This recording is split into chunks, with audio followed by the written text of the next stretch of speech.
When we go to the New Testament, you'll find out that the concept of sowing and reaping is different from going to the farm with seed to plant. It takes it higher. Even going to the farm with seed to plant is part of it. Sowing money is part of it. But in the New Testament, the emphasis in terms of giving is where are you sowing? And there are only two options. You are either sowing into the flesh or you are sowing into the spirit. And the Bible says, if you sow into the flesh, you will of the flesh reap corruption. And if you sow into the spirit, you of the spirit reap life. Many of you, when you were on campus, you were in prayer groups. Then you now graduated and felt that prayer you were doing was campus thing. Then you now began to sow into the flesh. And then for the next 10 years, the rhythm of your life was such that Satan could master. The impact of your current emphasis began to manifest in the bondages that you're experiencing today. Second question of priesthood is, where are you sowing your seed? Because according to the scriptures, you will sow. You cannot but sow. But if you sow in the flesh, you will reap corruption. Most of our leaders on the continent of Africa sowed in the flesh, and the corruption of their ways is what have bedeviled our continent. The time has come for a new set of leaders to begin to rise from the continent of Africa. And this time, we must make our choices very wisely to begin to sow into the spirit. When you start sowing into the spirit, it will look as if you are wasting your time. I was a scientist on site in the petroleum industry. I was competent at the job I did. The job is quite physically tasking and mentally tasking, but I was still doing it fasting and praying. I was going offshore with fasting. Meanwhile, when you go offshore, you can go to the kitchen.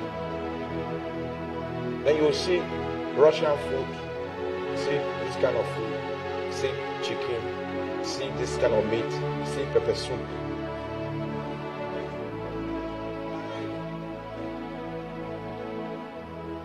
Fasting. Because I was sowing into the spirit. It was easy to yield to the attractions in the environment. But I realized that if I begin to invest there, I will reap corruption.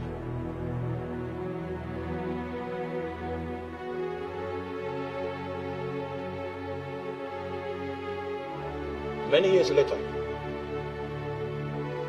I started seeing the authority of God on my life. I started seeing the grace of God upon my life. It became easy to understand the voice of God and to understand the signal of the Spirit. When you are sowing into the Spirit, what is building in the spirit realm is building like grains of sand. A time comes when what has been built in the Spirit is an edifice. And the implication of what you build will begin to manifest in the natural. When you were talking, an angel came here. He flew through this place. And then he came and touched me on my head. Flew, he went here. Came back. It happened like 12 times while they were preaching. And I know the meaning. You know why you don't know? The reason is because your spirit is not developed. You went to the University of Ghana, developed your soul.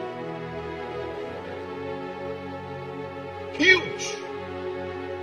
Came out with a certificate with a piece of paper as a sign that you were a pilgrim in that environment for 4 years. When you come out with that piece of paper, you will now discover that there are many people that have the piece of paper. Hence, there is competition. Because of that, some people have gone to the devil to fast track their chances. You have no record in the bank of the Spirit.